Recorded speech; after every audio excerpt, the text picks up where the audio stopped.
Olá, tudo bem com vocês? Tudo certinho? Espero que sim. Hoje, dentro do eixo de biossegurança em enfermagem, nós vamos falar sobre indicadores dos índices de infecção hospitalar. Professora, mas como nós vamos, como técnico, trabalhar dentro disso? Lembre-se que nós, técnicos, enfermeiros, geramos esses indicadores.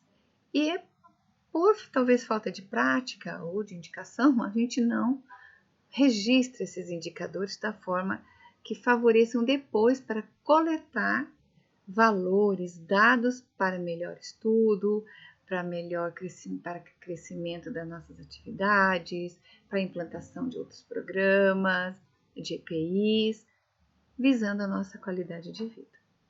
Vamos lá? Bom, então, voltando, o que é uma infecção hospitalar mesmo? Para fins de classificação epidemiológica, a infecção hospitalar é toda infecção adquirida durante a internação hospitalar, desde que não incubada previamente à internação, ou então relacionada a algum procedimento realizado no hospital, cirurgias, podendo manifestar-se inclusive após a alta. O diagnóstico de infecção hospitalar envolve o uso de alguns critérios técnicos previamente estabelecidos com observação direta do paciente, análise do seu prontuário e bem como os seus resultados dos seus exames de laboratório. Taxa de infecção hospitalares. No Brasil, estima-se que a taxa de infecção hospitalar atinja 14% das internações, de acordo com o Ministério da Saúde. Professora, 14% é pouco ou é muito? Infelizmente, é muito. Acredito que este ano, pela vigência do Covid, vai ultrapassar muito disso, não é? Porque, como já conversamos, as doenças molésticas infecto-contagiosas, elas devem ser ínfimas, né? Tem um contágio, mas em comparação às outras comorbidades ou atendimento hospitalar, é um número baixo. E, infelizmente, o Covid, veio para alterar um pouquinho esses dados e nos assustar. Mas, com cientificidade, sabedoria, prática de uso de EPIs corretos e técnicas assépticas, vamos vencer. Como está aqui, o simples ato dos profissionais de saúde lavarem as mãos é fundamental para evitar essas infecções. Então, o que vem ser um indicador? Indicador é um número que conta uma história, uma importante ferramenta de gestão que, por meio de conceitos e fórmulas, contribui para o monitoramento de determinado processo ou de uma situação. Com a identificação dos avanços e eventuais necessidades de novas formulações ou correções de problema ou de redicionamento das decisões gerenciais. O indicador, em geral, expressa de forma de porcentagem ou frações que permitem o estabelecimento de padrões ou acompanhamento, Então, aqui tem uns exemplos. As ações. Incentivo ao aleitamento materno. Qual é o impacto esperado? Quais são os indicadores que eles vão estudar? E qual é o cálculo que eles vão fazer para ter a resposta correta? Se foi eficaz, se vale a pena, se as propagandas foram boas, se a saúde. Mas aonde é que eu vou colher depois, professora? Na saúde do bebê e da mãe. Indicadores. Então, para o professor Maurício Pereira, o indicador de saúde deve revelar a situação de saúde de um indivíduo ou de uma população. Indicadores são medidas ou mensurações que nos ajudam a entender o tamanho, valor ou representatividade de uma variável. O indicador indica um aspecto: índice de mortalidade, índice de Apgar, índice de desenvolvimento humano. Mortalidade.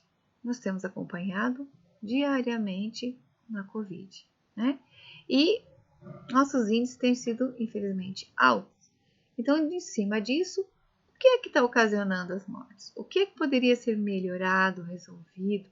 Quais são as ações sociais? Quais são as políticas de saúde ou as políticas públicas que deveriam estar entrando nisso. Atualmente nós temos visto que o nosso SUS, né, funciona muito bem, estão tentando resolver. Infelizmente, o nosso número, talvez, de materiais, equipamentos e suprimentos para atender a população não está conseguindo atender a todos. Mas, infelizmente, né, nós estamos numa pandemia, dentro do aspecto que deveria ser normal, corriqueiro, esperado, calculado, tá? E, para dentro da nossa saúde, indica-se os indicadores de saúde, para podermos trabalhar com esses diagnósticos. Bom, então aqui vai, né, para os gestores, administradores de serviço, eles acham muito interessante, porque é em cima disso que eles vão ver quais ações que vão aplicar, quais ações programadas que devem ser desenvolvidas em cima disso. Então, para conhecimento dessa situação, existem alguns instrumentos de medidas baseados, na sua maioria, em dados negativos de mortalidade, que são os indicadores de nível de saúde, tá? Então, geralmente, o que mais se estuda, né? É observação direta da saúde, da normalidade, da felicidade, ideias, enfim, tudo pode ser medido, desde que você tenha um parâmetro, que você faça estudos, né, para poder melhorar a condição.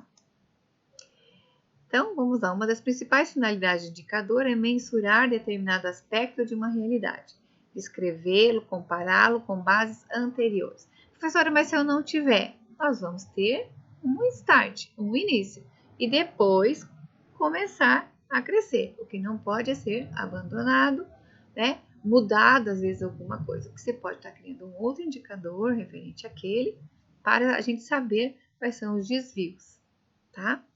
Então, olha aqui, ó, no entanto, para que possa ser eficaz, deve possuir características principais. Então, quando eu for criar um indicador, o que eu tenho que ter? Simplicidade, rastreabilidade, acessibilidade, baixo custo, estabilidade e abordagem experimental. Então, a simplicidade, fácil levantamento, fácil compreensão, rastreabilidade. Os dados têm que ser fiéis, eu saber da onde eu busquei e a hora que eu procurar novamente, eu tenha sabido de onde veio e voltar lá. A acessibilidade, fácil acesso, tanto da coleta como da dispersão dela, né? Não haver distorções nem prazos muito longos para sua obtenção, né? Porque vai o quê? Desatualizar a informação. Nós sabemos que a nossa mobilidade social é muito grande, então, às vezes, isso pode atrapalhar. Baixo custo, estabilidade. A permanência de rotinas deve permitir a montagem e comparações em prazos mais longos, não é? Porque se eu fico mudando a rotina, como é que eu vou poder colher um dado correto? Abordagem experimental. Todo indicador deve ser testado na prática antes de sua implantação em larga escala. A gente também já acompanhou isso através da vigilância, né? Da vigilância coletiva, da saúde coletiva, onde falamos das vigilâncias sanitária, da vigilância da saúde e o que? Eles precisam sempre, quando vem protocolos novos pela Anvisa, primeiro ter o chamado polo, né? A parte onde vai ter um programa piloto para depois poder aumentar a dimensão e efetivar esse protocolo. Indicadores de saúde, né? Para a OMS, tem uns 50 anos só, então não é tão antigo assim, né? Que vai se fazer. Mas, como a saúde é muito ampla, é impossível construir um índice único. Então, tem vários estudos fazendo, né? Para tentar de comparação. A gente ouve falar muito sobre desigualdade de econômica, desigualdade de saúde, né? E qual é a nossa função? Tentar achatar o máximo possível, porque saúde é direito de todos, né? Então, tá aqui, ó. Uma das grandes dificuldades do profissional de saúde é medir o padrão de vida ou nível de vida da população com qual ela trabalha, para menor definir um plano único de cuidado. Por isso, né, que sempre que formos orientar um paciente, passar um conhecimento, passar uma orientação, nós temos que conhecê-lo dentro do mundo em que ele vive. Lembra que nós já falamos bastante sobre isso? Então, os indicadores relativos aos serviços de saúde são muitos, né? E eles vão sendo agrupados como insumos, processos e de impacto, para ficar melhor organizado. Então, os indicadores de insumo vão estar direcionados a recursos humanos e materiais. Os indicadores de processo vão estar detalhados os processos que conduzem à manutenção da saúde ou recuperação da doença. E os os indicadores de impacto ou de resultado vão ser aqui, ó, eu vou ler aqui, fica mais fácil. Muitas das ações e serviços de saúde têm validade intrínseca, indiscutível. Porém, cada vez mais os planejadores e gestores buscam evidências de quais benefícios decorrem dos investimentos no setor. Qual o impacto que vai ocorrer aplicando tal procedimento. Então, aqui tem vários indicadores de serviço da saúde. Indicadores nutricionais, indicadores ambientais, demográficos, E quanto à morbidade, né? Um indicador que vai pesar muito. Então, é um conhecimento essencial que vai nos permitir inferir os riscos de adoecer e que as pessoas estão sujeitas. Obter indicações para investigações dos seus fatores determinantes e a escolha de ações adequadas e reconhecer mudanças numa situação de saúde em curto prazo, que é o que a gente está vivendo agora com o Covid. Estão tentando descobrir, quais são os riscos, né, onde nós estamos agora com orientações sobre EPIs, condutas pessoais, condutas em coletivo, para evitar, não é, que os fatores determinantes tenham mais força e, com isso, poder escolher as ações mais adequadas, conhecendo essa saúde. E o que nós estamos aguardando? A vacina. Não é? Ó, aqui tem um exemplo da febre amarela no Rio de Janeiro e do sarampo em Santa Catarina. Mas por que mesmo, professor? Lembrem que há 5 anos atrás acreditava-se que o sarampo estava erradicado em Santa Catarina.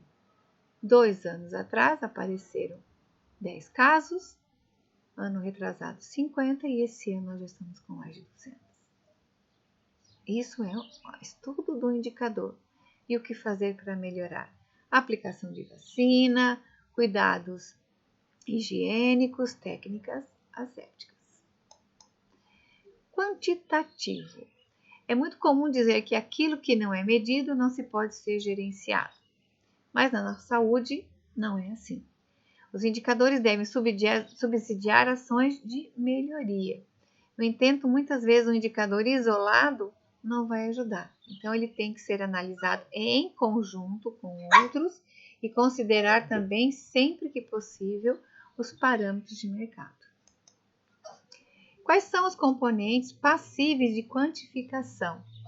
Saúde, alimentos e nutrição, educação, condições de estado, condições de trabalho, situação de emprego, consumo e economias gerais, transporte, moradia, incluindo saneamento, instalações domésticas, saneamento básico, né? Infelizmente, nós recebemos a notícia essa semana que o Brasil, apenas 33% da população tem saneamento básico. Apenas 52% da população tem água encanada em casa. Vestuário, recreação, segurança social e liberdade humana. A validade, né? O passo inicial da seleção de indicador é delimitar o problema, o evento e o tema. E por isso a validade vai se adequar a esse indicador, tá? O indicador deve ser capaz de discriminar um evento de outros e detectar mudanças decorridas ao longo do tempo. E aqui tem alguns exemplos. Bom, quais são os critérios para avaliação e seleção de indicadores? Dada a complexidade do conceito da saúde, a tarefa é mensurá-la também é complexa. Muitos ângulos de aproximação. Então, a escolha de indicadores depende dos objetivos da avaliação, bem como aspectos metodológicos e éticos operacionais que estão em questão de estudo. Bom, mortalidade, né, nós falamos, né, que é um dos mais pesados, dos mais estudados. Então, tá aqui, mortalidade, sobrevivência, morbidade, gravidade e incapacidade. Nutrição, crescimento e desenvolvimento, aspectos demográficos, condições socioeconômicas, saúde ambiental e serviços de saúde. E como vamos montar o indicador? Aqui apresento-lhes como montar. E aqui eles já montados e em cima das suas taxas. Taxa de infecção hospitalar em porcentagem. Número de infecções hospitalares, números de saída vezes 100. Taxa de infecção de procedimentos de risco. Então, número de pacientes submetidos a procedimentos com infecção já instalada. Número de pacientes submetidos a todos os procedimentos dividido. Aqui vai o 100, né? Dividido vezes 100, dividido para chegar nesse valor. Por isso que vai chegar a taxa de infecção hospitalar. Aqui eu coloquei uma taxa para a gente discutir na aula do Zoom, que é a taxa de utilização de ventilação mecânica. Como nós estamos falando muito em aparelho de respirador mecânico e ventilação mecânica, respiração assistida, só para a gente ter uma ideia. E aqui aí alguns dados para a gente estar conversando lá, tá? E alguns indicadores da saúde comunitária. Ambulatoriais. E qual é o papel da enfermeira? Olha, entrando a SCIH e CCIH, orientando os profissionais de saúde no respeito à prevenção de infecção, contribuindo com medidas específicas para que não ocorra disseminação de micro-organismos dentro do ambiente hospitalar.